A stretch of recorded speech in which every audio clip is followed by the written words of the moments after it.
Let's plow through the first subject because there's probably not much to talk about. We just want to recap and let everybody know what the current E3 schedule is, which I think is mostly together at this point. Um, With the the exception of one glaring exception, we'll cover that. Yes, but the major things right now is Summer Games Fest is starting. It's going to go through the 10th through 15th. They basically are going to be an open platform for any large publisher, small publisher to be showing off games over the course of the week.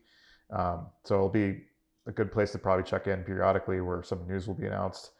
Fun things that have come out of that is Jeff Keighley's teasing a big ending to it. He's like, that can't be missed. Who knows what it is, but I'm sure he's got the drop on someone willing to do a pretty big announcement. Kojima has teased doing stuff for it because he had showed he has the pass.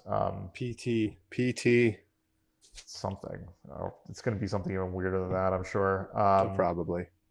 Time Splitters Remastered, which has been long requested, is finally getting an official remaster now. So they'll be doing that.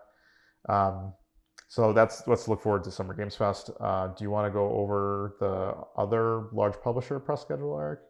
Sure. On the 12th, which is 2 days. It's actually right smack dab in the middle of the Summer Games Fest stuff.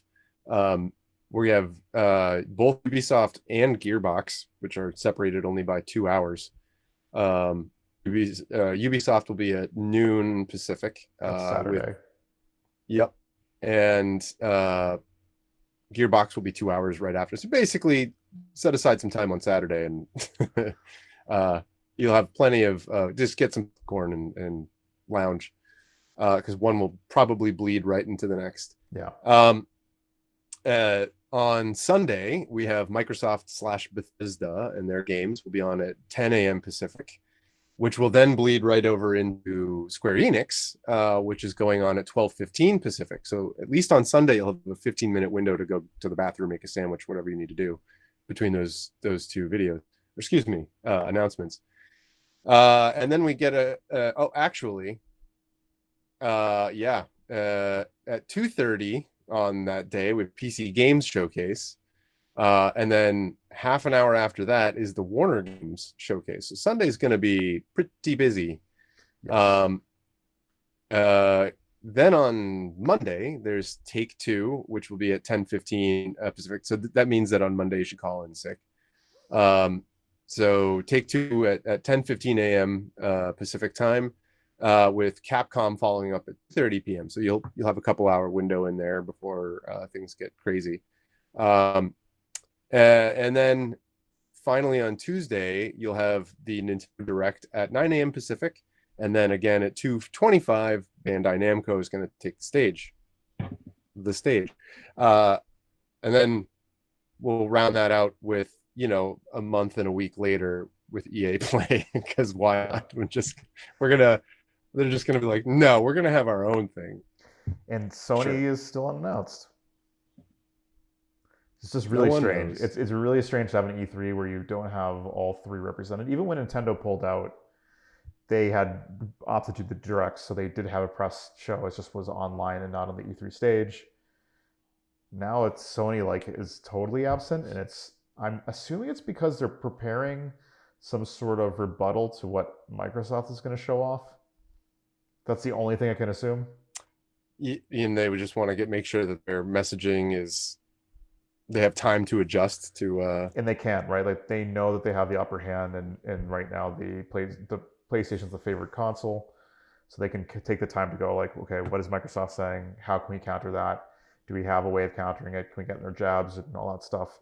So maybe they're just taking their extra time, and then we'll announce something after E3 for when you can expect the Sony showcase. But it's just weird to have an E3 starting and having no announcement of when Sony will actually do their, usually it's like a, 2-year sort of like timeline for their console that you get to look forward to, and it's not happening. Or maybe the God of War demo is just not ready yet. They're just trying to buy more time. So who knows? Well, just they're crossing their fingers and praying that each day that goes by, like the time at which they'll be able to do it in the 5-day Summer Games Fest window, they're going to be like inching closer and closer to that 15th day with, and then they'll have to go up with Nintendo and Bandai Namco. Yeah, So maybe we'll see them on the 16th. They're just like, we're gonna do Wednesday. they're just gonna That's surprise everybody. yeah, They'll pull a real dick move and just be like, we're actually on the same time slot as Bandai.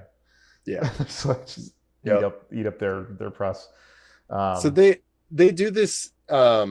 They let's say that you'll notice that in that schedule, everything was pretty much, there was very little overlap, with one exception, which is PC Game Showcase and theoretically the Warner Games showcase. Those two announcements do seem to overlap a little bit, but generally everyone's trying to basically claim a slot, and that's so that they can get captured audience and kind of ride the hype train with their own little window. Rather than, because it's digital, it really wouldn't matter. You could, a la Netflix, everyone could theoretically dump their pre-recorded videos online at the same time, but they want to give the news journalists, the game news journalists, time to absorb and write pieces that they can then publish and ad revenue, and that's part of the marketing engine. Is they want to make sure that their stuff doesn't get lost in a flood if it comes out at the exact same time as some big new Nintendo game that no one expected. yeah. I think the kind of interesting thing here too is that the PC Game Showcase tends to follow a different format. Like they don't do a big press event like Sony or Microsoft does. Instead, it's kind of like more like the summer games or summer game showcase or whatever it's called, Game Fest, Summer Games The Fest. European one. No, Summer Games Fest is the thing that they're Summer, doing okay. and replaced E3 last year. So they're continuing it, but it's just more of like a showcase for publishers who are producing, bigger PC games to actually not get drowned out because the PC is easier to publish to than say a console. Yeah.